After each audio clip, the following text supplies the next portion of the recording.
Thank you so much for tuning in and welcome to Earground New Voices Amplified. My name is Plot Marco and I'm super excited to be joining you today as we're having a program. In today's program, I'll be speaking to an amazing artist, a very talented artist, one artist that I've been tracking down for a couple of weeks, months now, and I'm happy that today we managed to get the opportunity to have you on the program.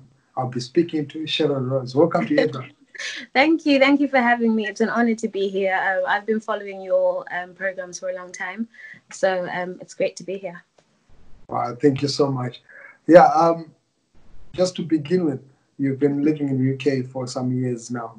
Yeah. When did you move from Zimbabwe to UK? I moved to the UK in 2001. And I was pretty young when we moved. I moved with my whole family at the time. So I've been here for a while now, but sometimes it's like I came last year because I'm very connected to everything happening in Zim. I go home as much as I can. So yeah.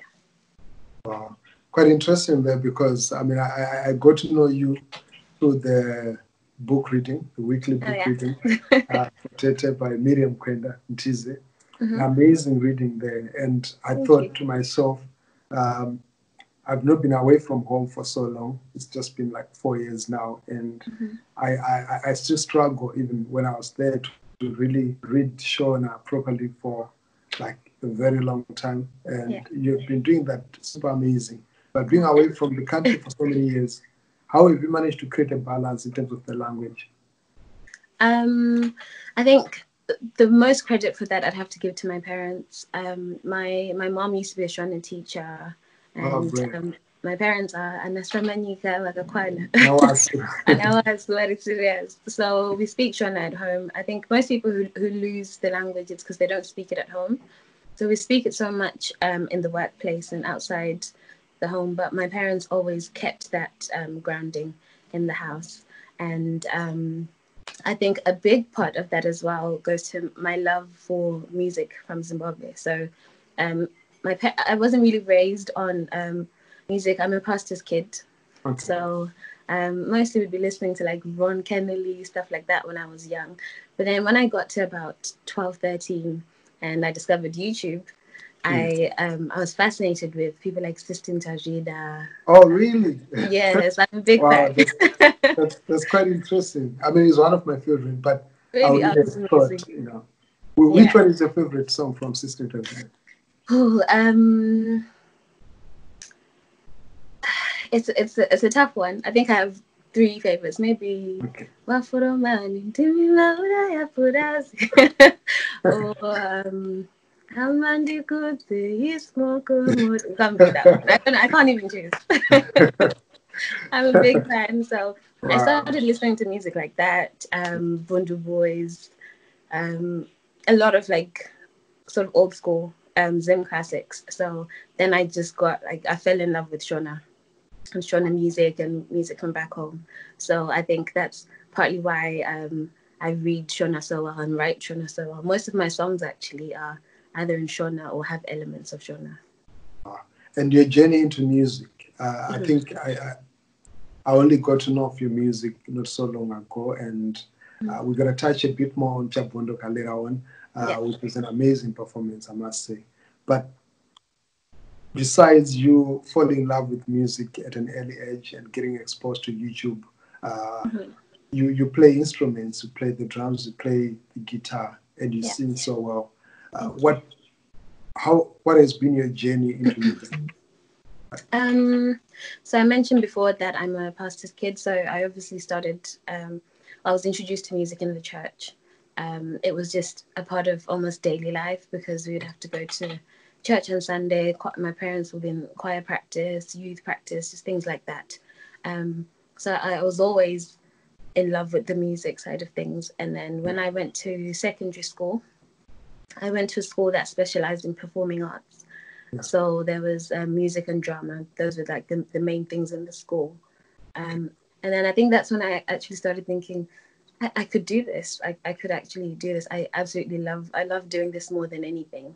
And I always say to people, when you're a musician, I don't think you choose really to be a musician. I feel like it chooses you because the way it's so stressful sometimes, if you could choose not to do it.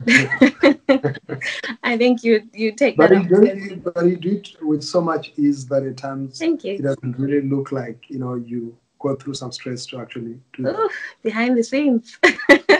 Behind the scenes, it's stressful. You know, there's a lot of a business that goes with music, a lot of admin, logistics, and I don't enjoy that side of things. I would happily just come and sing, but when you're starting and you don't have a manager, you tend to manage yourself, and that makes it difficult. So anyway, I went to that school, and then the reason why I haven't had my music sort of out there until recently is because I was a backing vocal for years. Yeah. So my journey with that started with Zim Praise. So you're part of the Zim Praise. I was part of Zim Praise from 2013. I'm still sort of, I don't know if I'd say I'm still part of them. I mean, they're family, you know. Yeah. So how that happened is that the CEO came here and he just saw me singing somewhere, and then I was invited to be part of them. And then from there, I would just be asked to be a backing vocal for artists when they were coming to the UK, because they don't tend to come with the whole teams. Yes. So which are some of the artists that I've backed? Yeah. I've worked with, from Zimbabwe, I've worked with, apart from Zimpre's, Minister Tekshua Zama. Okay. I've worked with Tembalami. Tembalami Praise.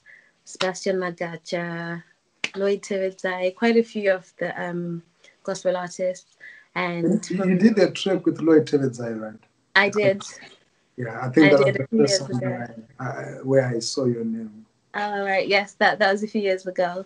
And then from other countries, I've worked with probably most notably Dr. Tumi. I've done backing vocals for him. From South Africa, yes. And Keke, he's a gospel artist as well. Yes, I know Keke. Yes, I've worked with Keke. Ayanda from Joyous Celebration. Kululi Bebe, quite a few gospel artists. Lebo from South Africa. So I've backed all those people. And backing all these stars, what did they impart on you? What sort of experience did they live with? I think what I learned the most from them is just the value of hard work. Sorry, did you hear that? No, it's fine. Okay. So what I learned mostly from these people is the value of hard work. Music is talent, of course, will take you somewhere, but hard work is essential. All these people are such hard workers. They put so much excellence into their craft and into their ministries. So I definitely learned the importance of hard work. Talent is not enough, really. And the importance as well of being quite business-minded with your music. I got that from them. They're very professional in how they conduct themselves. So, yeah, that was a great experience. Awesome. And talking about your current engagements, you are singing, you have your solo career, you're still supporting other artists. You also a makeup artist, and you have a 9-to-5. How do you balance? Can you just give us sort of a glimpse into your daily routine? Like, what exactly do you go through? What activities do you do to really be able to balance some of these? To balance everything. Yeah.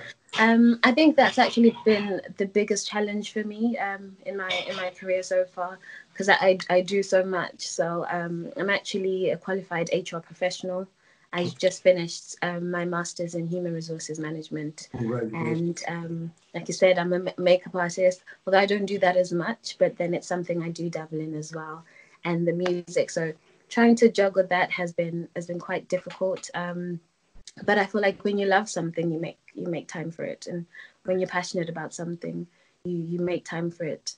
Eventually, I would love to do the music full time, because that's who I am. Everything else is what I do, but the music is who I am. So it is difficult to juggle it, but if you're passionate, you make time. I'm never tired when music is involved, even if it means I'm rehearsing all night. I'm never too tired for that. You're coming from the gospel music side, but currently you're not necessarily doing gospel alone. How do you describe or define the kind of music that you do? I would describe my music as inspirational and positive. I describe it as just me singing about life experiences. So with that, if I let's say when I do my album, there may be a song on there that's purely gospel. There may be a love song. There may be a song about loss, about just growing. Because how I see it is I share my experiences. I'm someone who writes from emotion or experience. So it's really just me sharing my life experiences. And I believe there are people who will relate to that because we're all walking the same journey together. So what I do just make sure is that whatever I'm singing about is positive or inspirational. Sometimes it will just be fun or just entertaining, but I like to have something inspiring or just something to lift someone up in there. And talking about inspiration, which are some of the artists that inspired you to take up the guitar and sing? I know you've mentioned System Does Reader, but yeah. Looking at the kind of music that you do, are there specific artists that you'd say these are the artists that really get me to kick? Yeah. So the style I tend to lean to, even though I'm quite versatile and I love different styles of music, I tend to lean towards Afro soul. In terms of the way I write and the way I play and the way I sing. So I've been inspired by a lot of females who are around that genre. In Zimbabwe, for example, I have to give props to people like Chiwoniso.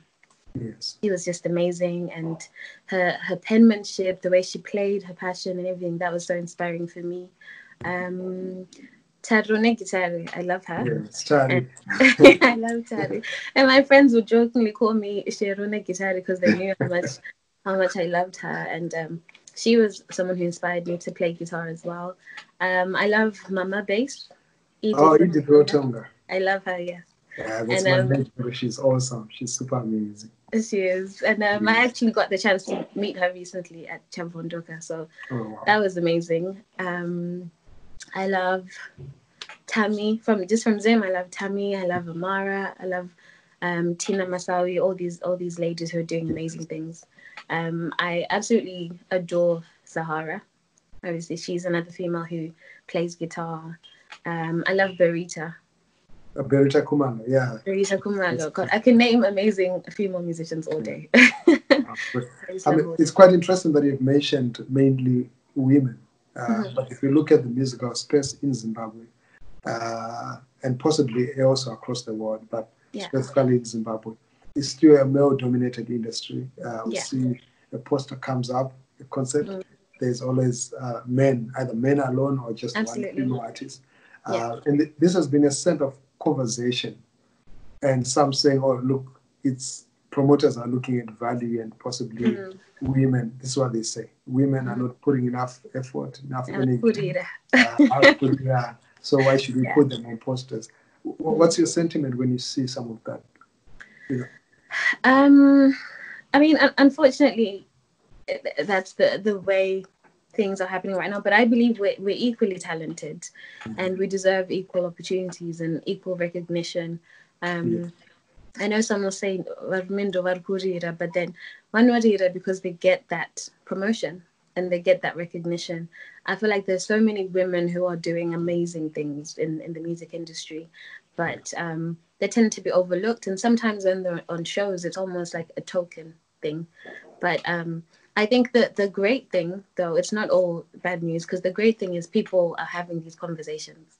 And for any change to happen, people need to start having the conversation. That's the only way we can look at the way forward, if we look at what's wrong right now. And that's the importance of platforms like you and other platforms to be having these talks and trying to talk to different people. I think we're on the right path to getting more equal footing and equal ground. We're not there yet, but the fact that we're having these conversations, I think that's halfway to there, and I hope we'll get more equal distribution as well in music, because then people will realize, no, actually, my kids are good as well, because they're doing just as well. Yeah. Your homegirl, Shasha, she got Zimbabwe's first BET award Yes. And you coming from Tare, you being a female artist, and you living in the diaspora, just like there. Yeah. What did this make you feel? Wow, it was such an amazing moment. For me, I felt it on different levels. I felt it on the Zimbabwean level.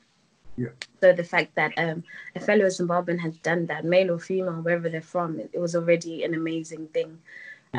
She's breaking records. And then I felt it on a female level. The fact that we've just said women are sometimes overlooked in our industry. Here's one Abhurira internationally, and it's being recognized. And then thirdly, on Wasu level, I felt it. Because, Mutare is quite small, but it's bursting with talent. We've had some amazing, amazing musicians and artists come from Mutare and Fortune Paruta. We've had amazing people. So it's great to see that there's still more talent coming out of Mutare, and Mutare has a lot to give, guys. Watch out for Mutare. Right. And whenever you think of Zimbabwe, whenever you think of Mutare, what are some of the fondest memories that you still have from your childhood or the times that you're in Zimbabwe? Whenever people say this to me, I have one memory that people think, really? But then when I think of growing up, my first memory is the smell of the soil after it rains. Beautiful. It's such a distinct, calming smell. And if you've been to Mutare, it's just so calm. And I think that memory just takes me back home. And I've wrote a song that's on my upcoming project called Kumbulekaya. Okay, thinking of home. Yeah, and that's one of the lyrics in there, sort of equating loving someone to that smell of the soil after the rain. And I just remember Tamba Mawumbwe, I was quite young when I came. You never play Mawumbwe. Play Mawumbwe, and just that freedom, you can just go out and it's like one big village, one big community. I have great memories of Zim, and every time I go back, I try and make new amazing memories to keep me until I can go again. I always try and go to as many shows and concerts as I can. The last time I went, I was in Blawayo, and I got to see Ngoma live. Oh, Project Ngoma. Yes. With Salt and the crew. Yes, that was absolutely amazing. So I try and make the most of every time I'm in Zim. Okay, great. And what are you currently working on? Do you have any new projects that you are? Yeah, so I'm currently working on my first EP. I'm so excited, nervous and really excited to share my music. I've been writing for years and kind of just sitting on it. So it's exciting that I'm now about to share that with the world. I'm working on Kumbulekaya, like I said, and on that project, I'm actually working with Ngoma. Project Ngoma. Project Ngoma, yeah. I'm working with them on that track. So that's really exciting. And I'm working with other really talented people in Blawayo and that. I've got Mimi. I know she was on the platform. Yes, Mimi Tarukwana, sister Mimi to Tarukwana. Yeah. Yes. Yeah, she's on the track, and some other amazing artists from Blawayo. And for the video, there'll actually be some scenes from Blawayo, so that's really exciting. I've got some other tracks. Some of them I performed on chavudoka. So that'll be my first EP, and it's going to be the first song will be out in September with the video. And then before the end of the year, I'll have released the whole project. We'll definitely be looking forward to the EP when it drops in September. Hopefully we'll get an exclusive. Absolutely. You'll hear it first here. Thanks a lot. Talking about chavudoka, I must say congratulations. Thank you. It's a brilliant platform. And I must say that I think it's one of the most beautiful developments that we've seen as far as the arts in Zimbabwe, because at most we've only been seeing artists from Zimbabwe being exported to UK and performing there, and not seeing much of the talent from there, on stage. And I think chavudoka was a brilliant platform that brought in diversity. You could see, the young and the old. Ivy Combo was there; she mesmerized.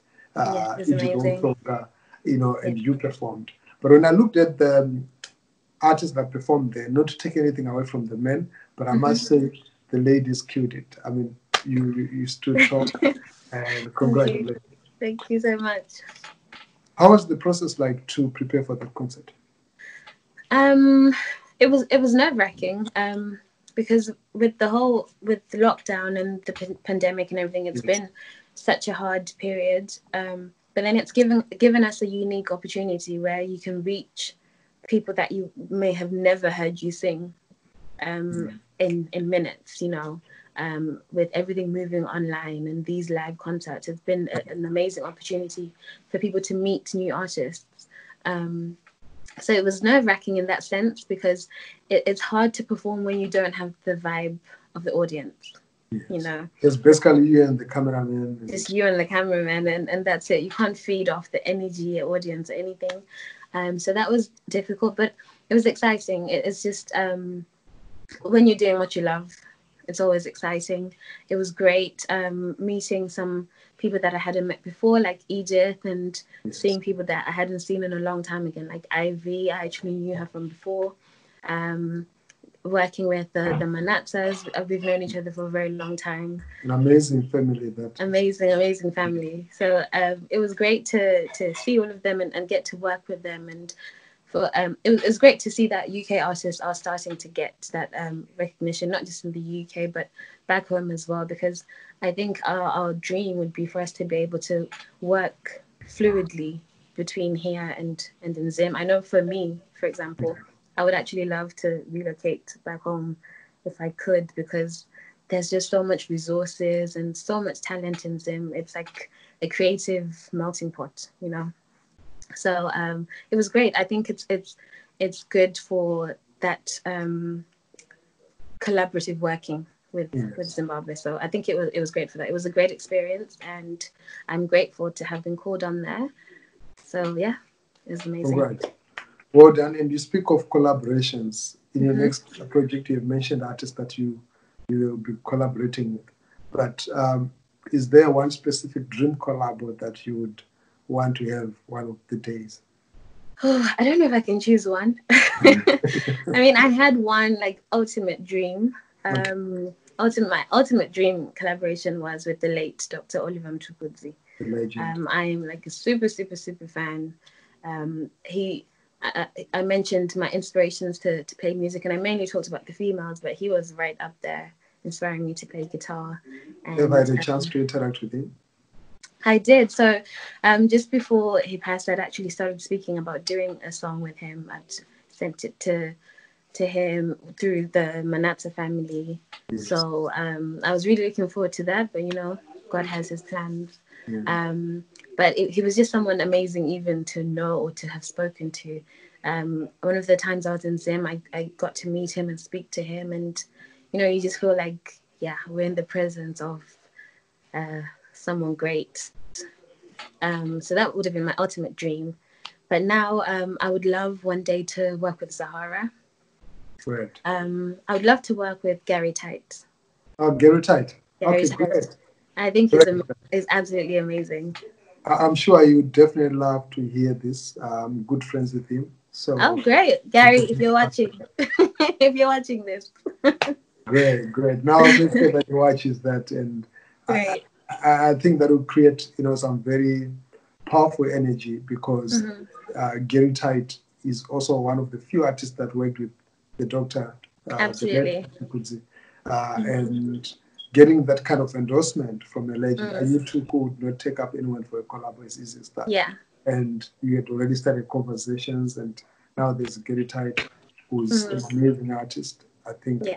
Yeah, I already envision. Oh, I can see it. I can see the vision. And the Zimbabwe music scene right now, yes, Zim dance is still the biggest, possibly the biggest genre right now. Hip hop is popping up. Gospel is really doing well. What's on your playlist from back home? Oh, I've got so much. I feel like all the music I listen to is either from Zim or just Africa as a whole. From Zim right now, I actually do listen to a lot of Zim dancehall. I listen to a lot of dancehall and reggae. What's your favorite? See, I can't choose. I have trouble choosing, but just to name a few, I have Natasha Moore's Chema Boss. That's like Natasha Moore. She's bad. She is so good. A switch from dancehall to hip hop. Exactly. Even to singing, it's just it's crazy. That's like my wake up and go song. I listen to Enzo quite a lot. Enzo, see something. I listen to that all the time. And do you relate with some of the lines? Because I'm thinking, after like 19 years being away from home, there's been so many layers of street lingo that comes through, and you hear this song, and they're singing some of these things that might possibly sound Greek to you. How do you relate with some of the street lingo that just pops up? I think the funny thing with me is I feel like I'm more in touch with what happens in Zim than I am with what happens here. I couldn't tell you what's in the music charts here right now, but I can tell you what's happening in Zim. And most of the people I speak to on a daily basis are in Zim. So I find myself just understanding on the ground, you know. Yes. So yeah, I get it. I relate to it. I feel like Enzo crosses those boundaries. I have my mom who's a pastor, like liking some of the songs, you know. Oh, nice. She won't admit it, but she likes some of those. So yeah, I feel like he's relatable to lots of people. And then I have to mention Pop 10. Pop 10, the yard boy. He's incredible. Like I love the consciousness in his lyrics. So those three are on my like everyday playlist. And where do you see Pop 10 heading? You know, people are always speaking about international. We have international, and I've seen some people saying Zim dancehall can be exported internationally, and I feel like Pop 10 is actually. I mean, there are lots of artists who can blow internationally, but he's like the easy answer to that question. I feel like right now he could be a big act at reggae festivals and dancehall festivals all over the world. So I think he's amazing. He's definitely one to watch. Well, that's encouraging to hear that from you, and because at times we're always looking in and not looking from outside, and you're looking from, you know, from UK, seeing what's happening in Zimbabwe, relating to what you see on the international platform, and appreciating some of that local content. But 5 years from now, where do we see Sharon Rose? 5 years from now, 5 years from now, I hope to have a few projects under my belts that I've done, at least a few albums. Yeah. If my EP is released by the end of this year, by 5 years from now, I hope to have a few albums, lots of videos, lots of new music, and I hope that Sharon Rose will be like a household name. People will be able to name a Sharon Rose song just like that. I hope to have worked with some of these people that I look up to, and yeah, like traveling, sharing my music around the world. That would be an absolute dream. Yeah. Sharon is your first name, and Rose? No, it's actually my first name. Ribachituka is just Sharon Rose. Oh, so Sharon Rose is Sharon Rose is one name, my first name. Yeah. Ah, okay, great. You know, I thought it's a stage name. You know. No. I think my parents, they didn't know that I was meant to be a singer, but they gave me a stage name from. Wow, great. and your parents, do they? At some point, did they get a sense of feeling of you being rebellious, considering that you didn't choose to necessarily do gospel music and now you sing other music? Yes, definitely. We've definitely had those conversations. And I think for them, even me just saying I want to be a musician, that was probably a big shock to them. They're academics, and their thing was always just go to school. Once you finish your A-levels, it's automatic you do your degree. Once you finish your degree, it's automatic you do your master's and then a PhD. But I think after a while they just realized she has her heart set on something else.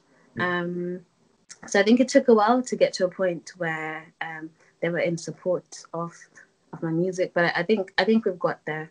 And it took me just being almost rebellious and saying, this is what I want to do. And in terms of not doing gospel, I think ideally they would prefer that I did. But then, like I said, I always try to sing things that are positive. So I think my measure for what's positive is to sing this in front of them. Yeah. And I've not written anything or sang anything that makes me think, I wouldn't want them to hear me sing this. Yeah, I guess so. That's what gives me that reassurance to keep doing what I'm doing and not feel bad about it. Wow. And keep doing what you're doing. You're doing amazing work, and I see where your star is headed. If you're not doing music, if you're not working, what do you occupy yourself with? So I'm a big reader. I know some people here call me #ReaderBay, like Magda. So I love reading. That's something I do quite a lot since I was a child, whether it's English, shona novels, anything. I love to read.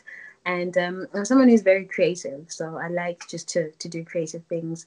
So that's how I got into the makeup, whether it's trying to make jewelry, just trying to make stuff. I'm a very creative person. I enjoy that creative process. And playing my guitar, listening to music.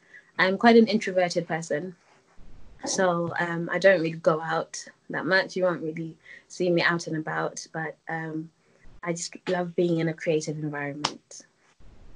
Being an introvert, getting on stage and transferring that energy, do you switch from one personality to another personality when you're on stage? How do you balance that out? See, I almost feel like I have to do that because naturally I'm so shy. I remember there was an artist who was making quite a bit of noise in America recently because she was shy to meet fans after shows. Summer Walker, but then on stage she'd be okay. So I'm kind of like that. I sort of have to psych myself up to get into the zone to perform. And even for the first few seconds, I'll be like still bracing myself. And then as soon as I start doing it, I love doing it and I don't want to get off the stage because I love it so much. But then once I leave the stage, I'm back to shy Sharon, and people are coming up to me, you know.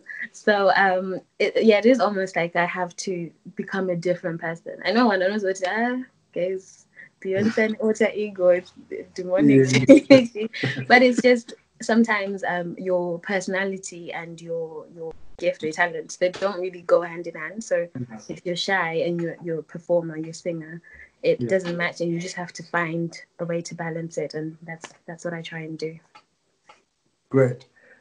Anybody wants to connect with you, your fans, how do they get in touch with you? Your social media handles, your YouTube channel? So it still feels so funny to me to say fans. But to the people that would consider themselves my fans and people who support me, I just want to say, first of all, thank you so much. I appreciate all the feedback. I have very expressive people who support me. They're always in my inbox, always in my DMs. So thank you so much for your support. I appreciate it, and I have great stuff coming for you. People can find me on Instagram under SHARONROSE_music. On Facebook, I have a page, Sharon Rose or SHARONROSE MANHIRI. That's my personal Facebook. And they can catch me on there. And my YouTube account will be very active soon with all this stuff I'm working on. And I just can't wait to share that with you all. Oh, great. Thank you so much. It's been awesome. It's been great speaking to you. Thank you for having me. And it was really an honor to have you on the program, and we look forward to following up on the EP when it drops in September. And our listeners, our viewers will definitely want a snippet of your performance. So as you close down this interview, we're going to be having a snippet performance from Sharon Rose. Which song are you going to perform for us? Oh, I think I'm going to do the song that I did on chavudoka because people really responded well to that. I know for a lot of people who are in love or people who just love, they really related to that song. So I'm going to do my song that's going to be on the EP called Closer. Closer. So you heard it, Closer, and keep it close, keep it logged, and stay tuned to Earground New Voices Amplified. My name is Claude Marco, and it's been awesome. I've been speaking there to Sharon Rose, who's an artist from Zimbabwe, but she's based in the UK, doing amazing music, and she's going to give us a snippet performance, and then we exit. Until next time, stay tuned. New Voices Amplified. I'm out. Claude Marco. New Voices Amplified. Earground.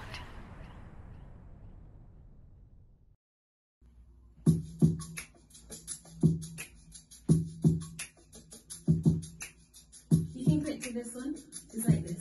Here we go.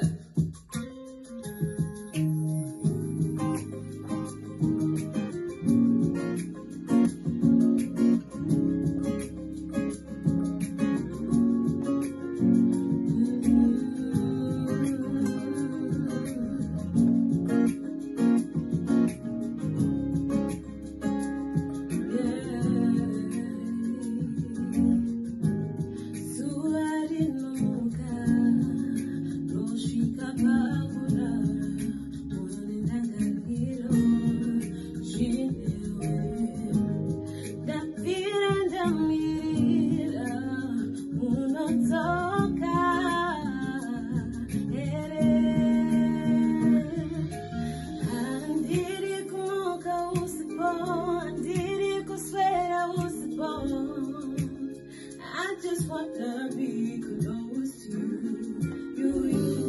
Handiko kaosipa, handiko swera usipo. I just wanna be closer and closer and closer, closer and closer and closer.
Voices amplified. Well, I don't know it's I Night Shaka represent for one baddest blogger out the road. You see it? Plot Marco.